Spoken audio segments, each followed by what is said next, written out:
दो इंटीग्रेशन और एकदम रिलैक्स बैठकर। तो अभी धप्पाकुटी में ठोक डाली, मेरे को लगा आवाज़ आया ऐसा मारे वाले। ओके,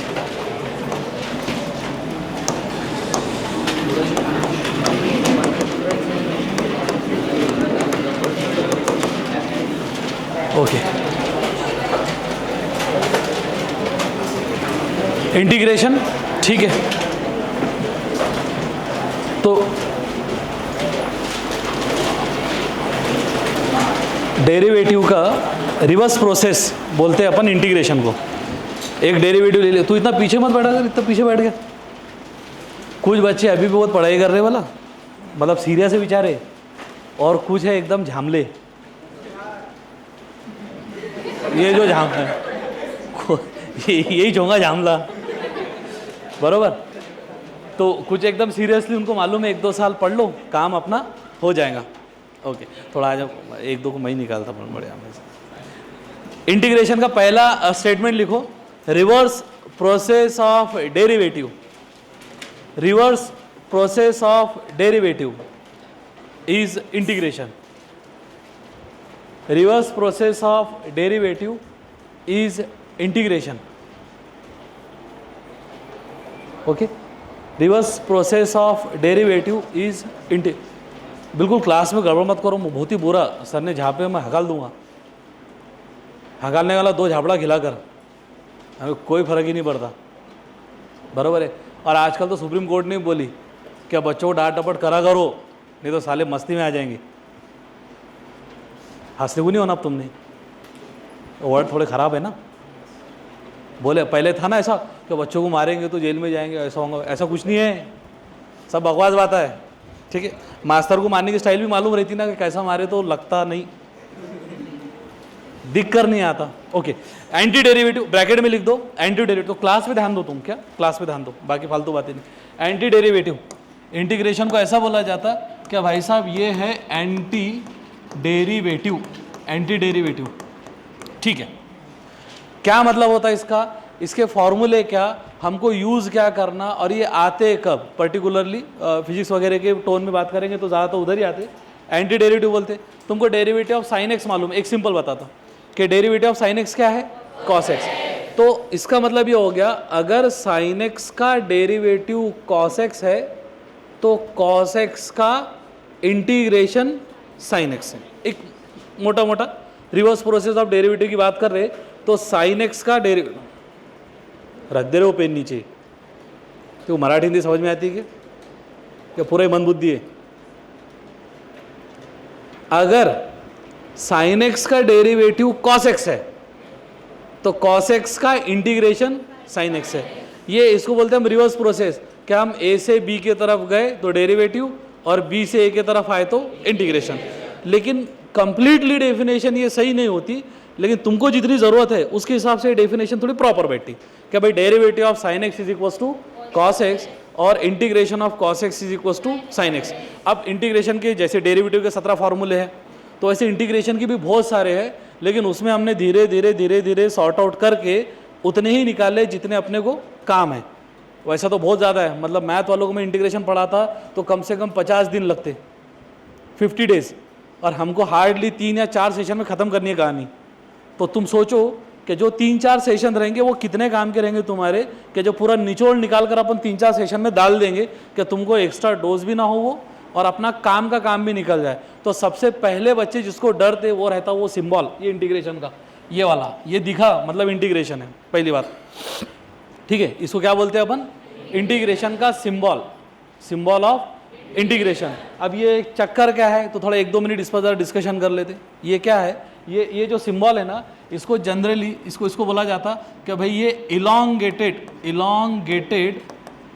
एस शेप्ड स्ट्रक्चर है।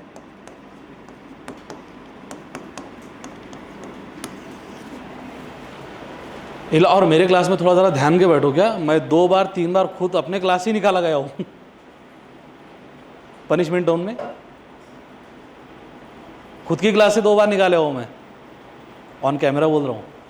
तो मेरे क्लास में थोड़ा संभल के रहा करो, तो मैं फ़र्क ही नहीं पड़ता, रहो मत रहो, 1-2 बार तो मुझे सर ने खुद हकाले हुए,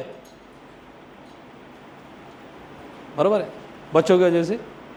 तो अगर अब मैं क्लास में ले रहा हूँ तो तुम्हारा काम है थोड़ा सीरियसली, और एकदम जोकर टाइप का कोई एक्टिविटी है तो मैं उसको डायरेक्ट इधर लड़कों में बिठा दूंगा, एक दिन 2-3 जगह चेयर खाली करके, तो मज़ा आएगा तुम्हारे को भी इधर बैठ के, मालूम पड़ेगा पसीना पसीना कैसा हो जाता है ना। इधर थोड़ा एक आधे बच्चों को, मैंने 1-2 बच्चों को बोले अभी ऐसा, आज गायब दिख रहा हो, एब्सेंट है, जो एब्सेंट है समझ लेना उसको ही बोला था। ओके, तो तुम क्या करो, अब एक प्रोफेशनल फील्ड में है तुम, हम इंटीग्रेशन पढ़ रहे, मान कर चलते, मैंने तुमको 1 मिनट पहले क्या बताया कि 50 सेशन लगते मुझे, 50, फिर भी बच्चे बोलते हैं कि इंटीग्रेशन डिफिकल्ट है। क्या है? इंटीग्रेशन डिफिकल्ट है।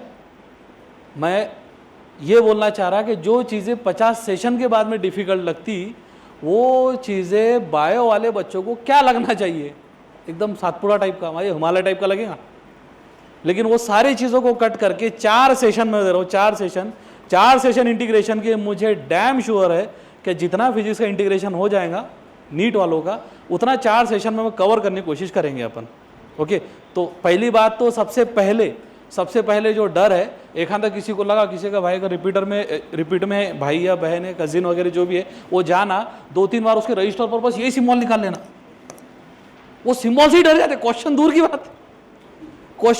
बात है, वो सिंबल से डरते, इंटीग्रेशन की सिंबल, अरे सांप आ गया, रिपीटर की स्टेटमेंट है भाई, सांप आ गया। अगर ये यहां तक के भी तुम आए तो यहां से लेकर तो सॉल्यूशन के बीच में ये जो प्रोसेस है, यही तो कैलकुलेशन करना पड़ता है इंटीग्रेशन में, ये जो फाइनल आंसर निकालने से पहले। अब यहां तक के तो आ गए सर इंटीग्रेशन नहीं जाए, तो क्वेश्चन छोड़ दिए, क्वेश्चन स्किप कर दिए, बात खत्म होगी वहां पर। क्वेश्चन आना नहीं आना के बीच का डिफरेंस अगर इंटीग्रेशन है, अच्छा हर क्वेश्चन में आता है, अरे हर क्वेश्चन में कहाँ आता, तुम्हारे कौन से हर क्वेश्चन सॉल्व करना पड़ते, हर क्वेश्चन में नहीं आएगा, लेकिन जहां पर आएगा तुम्हारी गाड़ी अटक देगा। ओके, ये क्या बोला जाता है इसको पहले, सबसे पहले क्या वो जो ऐसा इलोंगेटेड निकाला गया ना ऐसा, उसे क्या बोला था, इलोंगेटेड एस शेप स्ट्रक्चर। मतलब इन शॉर्ट क्या पहले एस को लिखा जाएगा ऐसा, फिर एस के दोनों भी टोक पकड़ लो ऊपर, इधर का और इधर का, और उसको खींचो, इलोंगेटेड हुआ ना, तो वो जो बना वो बना ये। सर एस को ही क्यों टारगेट करे, उसके पीछे भी रीजन है। एस को जो स्टैंड होता है, इंटीग्रेशन का मतलब होता है समेशन, इंटीग्रेशन का मतलब क्या होता है, समेशन। तो समेशन ऑफ द थिंग को इंटीग्रेशन बोलते हैं मैथ में, समेशन ऑफ द थिंग को, राइट। अब दूसरा सर समेशन कहाँ से आया, तो इंटीग्रेशन में ये जो समेशन है, ये समेशन ऑफ एरिया भी काउंट किया जाता है, summation of area. For example एक डायग्राम निकाल के देता हूँ, तुम्हारी समझ लो तो बहुत बढ़िया, पूरा इंटीग्रेशन का कंसेप्ट आ जाएगा क्लियर माइंड में। मानकर चलते हैं कि मेरे पास में एक्स एक्सिस है, वाई एक्सिस है। मैंने क्या किया, क्या मैंने बोला कि भाई साहब ये देखो, ये ऐसी कुछ एक कर्व है, सही है, एकदम लहर। अगर तुमको ट्रायंगल दिया गया तो ट्रायंगल का एरिया निकाला जाता, रेक्टेंगल, ध्यान से देखना है, ये मैथ वालों का कंसेप्ट है, तुमको 2-3 मिनट में सिर्फ हिंट दे रहा, बाद में यूट्यूब गूगल तुम्हारे पास में, तुम अपने हिसाब से थोड़ी कहानी बना सकते। अगर तुमको एक ट्रायंगल दिया गया है तो तुम ट्रायंगल का एरिया निकाल सकते। ओके, जैसा मानकर चलते, मैंने बोला भाई क्या ये एक रेक्टेंगल है, इसका एरिया निकालो, चल जाएगा। ये एक स्क्वायर है, ठीक है, स्क्वायर, इसका रेक्टेंगल एरिया निकालो, निकलते आएगा। उसके बाद में एक ये सर्कल है, इसका एरिया निकालते आएगा। एलिप्स हुआ है अभी, एलिप्स नहीं, ये ऐसा, ये एलिप्स है, इसका एरिया निकालते आएगा। मतलब तुम इसका एरिया निकाल सकते, इसका एरिया निकाल सकते, इसका एरिया निकाल सकते, राइट, इसका एरिया निकाल सकते। इसका एरिया पाई स्क्वायर रहता है, इसका एरिया लेंथ इंटू ब्रेड्थ रहता है, इसका एरिया एक्स इंटू एक्स रहता, ये एलिप्स का कुछ एरिया रहता, राइट। लेकिन अगर तुमको ये बोला गया कि भाई एक्स एक्सिस पर और वाई एक्सिस पर ये जो डेफिनाइट इंटीग्रेशन के क्वेश्चन आएंगे, वहाँ पर ये काम में आएगा कि जब एक्स एक्सिस और वाई एक्सिस पर कोई एक कर्व जो एक पॉइंट से, यानी x इज इक्वल्स टू से 1, ये वाला पॉइंट से लेकर तो कहाँ तक गई, ये पॉइंट गया x इज इक्वल्स टू 8।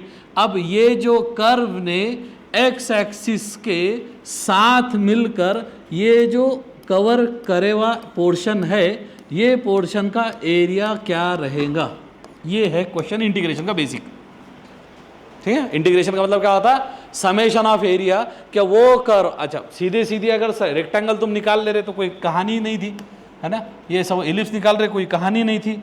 अगर मैं बोलूँगा कि रेक्टेंगल निकाल रहे कोई कहानी नहीं थी, सीधा निकल जाता लेंथ इनटू ब्रेड्थ। लेकिन यहाँ पर क्या करेंगे, ये तो कोई शेप है ही नहीं, ये तो शेप कोई है नहीं ना, ऐसा कुछ तो रफ है। अब तुमको बोला गया कि ये एरिया निकालो, तो ये एरिया निकालो, ये वाला जो एरिया है ये एरिया निकालने का मामला। अच्छा, कहाँ से कहाँ तक जाना है तुमको, तो 1 से लेकर 8 करके बोला जाता x इज इक्वल टू 1 से लेकर x इज इक्वल टू 8। कौन से एक्सिस पर गए, x पर गए, तो x पर गए तो इसका एलिमेंट ऑफ इंटीग्रेशन dx पकड़ा जाता, क्योंकि तुम x एक्सिस पर गए dx, ये dx वाला केस। और कौन सा ग्राफ था, तो ये जो ग्राफ था, ये ग्राफ को जनरली बोला जाता है f ऑफ x करके f ऑफ x का dx। ऐसा ये इंटीग्रेशन का बेसिक है। क्या भाई, एक कर्व अगर x एक्सिस पर कहीं मूव हो रही तो वो कर्व को तुम पकड़ो छत, वो कर्व को क्या पकड़ो, ये छत, ये आ गई तुम्हारी वॉल, राइट, और ये आ गया तुम्हारा ग्राउंड, वॉल और छत, और ये कर्व जो रहेगा ये फिक्स्ड शेप नहीं है।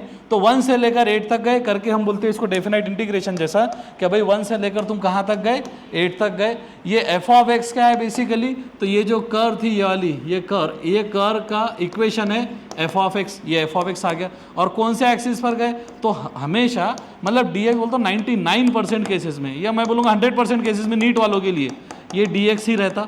इधर जाते थे तो dy रहता था, इधर जाते थे तो dy रहता था, इधर आते थे तो अपने पास में dx होता था। तो अब जो है तुमको ये समझना है कि सबसे पहले ये इंटीग्रेशन का सिंबल है, क्या बोला जाता है इसको, सिंबल ऑफ इंटीग्रेशन,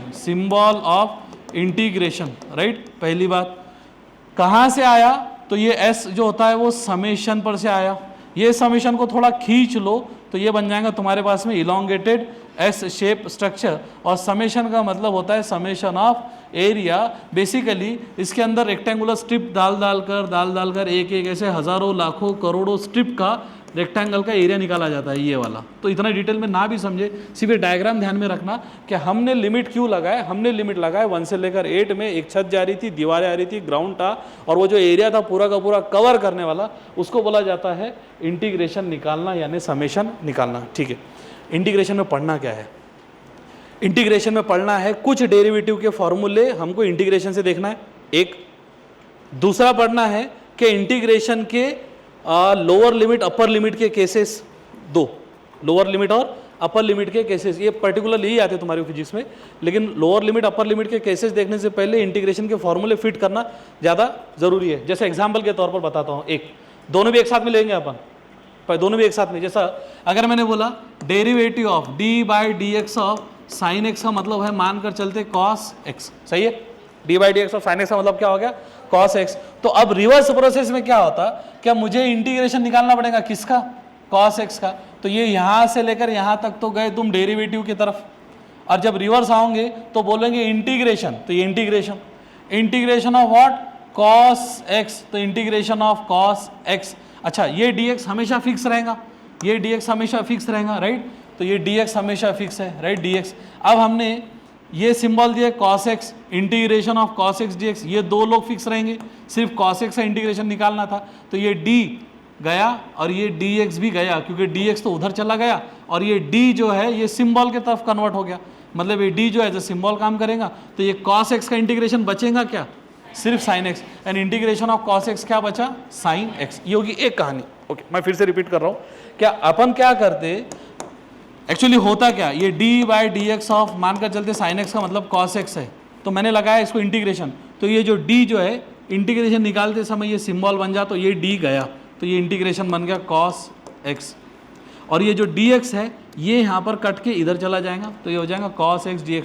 तो ये जो d था ये बन गया सिंबल इंटीग्रेशन का, मतलब ये वाला, और ये dx था ये चला गया उधर, तो integration of cos x dx। अब बचा कौन, sin x बचा, sin x, राइट। अब इसमें क्या होता कि पूरे इंटीग्रेशन में अगर ये इंटीग्रेशन की बात हो रही तो पूरे इंटीग्रेशन में लास्ट में स्मॉल c लिखने का चलन है कि integration of cos x dx है, और अगर यहाँ लिमिट्स नहीं है तो तुम क्या लिखो यहाँ पर स्मॉल लेटर c। सर ये c क्या रहता, ये c का मतलब होता है आर्बिट्रेरी कांस्टेंट। इसका मतलब क्या होता, आर्बिट्रेरी कांस्टेंट। अभी आर्बिट्रेरी कांस्टेंट से तुम्हारा बहुत पाला पड़ेगा। आर्बिट्रेरी कांस्टेंट का मतलब क्या होता, रैंडमली टेकन वैल्यूज को बोला जाता है arbitrary constant, randomly taken values. जैसे एग्जांपल के तौर पर क्या ax + by is equal to suppose करो 3 है, सपोज करो, तो A x plus B Y equal to 3 है, ये एक इक्वेशन है। इक्वेशन का मतलब क्या होता है, आपके पास में LHS होना, इधर ध्यान दो बोर्ड पर यार। इक्वेशन का मतलब क्या होता है कि आपके पास में लेफ्ट हैंड साइड होना, राइट हैंड साइड होना और साइन ऑफ इक्वेलिटी होना। तो ये इसमें क्या हुआ, क्या x और y, ये जो बोला जाता है x और y क्या है, ये वेरिएबल है, वेरिएबल। अबे कांस्टेंट कहाँ से, x और y क्या हो गया, वेरिएबल। ये जो 3 है इसको क्या बोला जाएगा, कांस्टेंट। अब तुम 12th में आ गए तो ये कांस्टेंट का नाम और ज़्यादा अच्छा हो जाता, फिक्स्ड कांस्टेंट। मतलब 3 मतलब 3 ही है, 3 मतलब 4 नहीं, 3 मतलब 5 नहीं, इसको क्या बोला जाता है, फिक्स्ड कांस्टेंट। और ये जो a और ये जो b है, a और b को बोला जाएगा कांस्टेंट ही, लेकिन कौन से कांस्टेंट, आर्बिट्रेरी कांस्टेंट। सर इसमें और इसमें क्या फर्क है, देखो भाई साहब, ax plus B Y equal to 3 में I can change the value of a as a 2x plus 5y is equal to 3, 7x minus 3y is equal to 3, 8x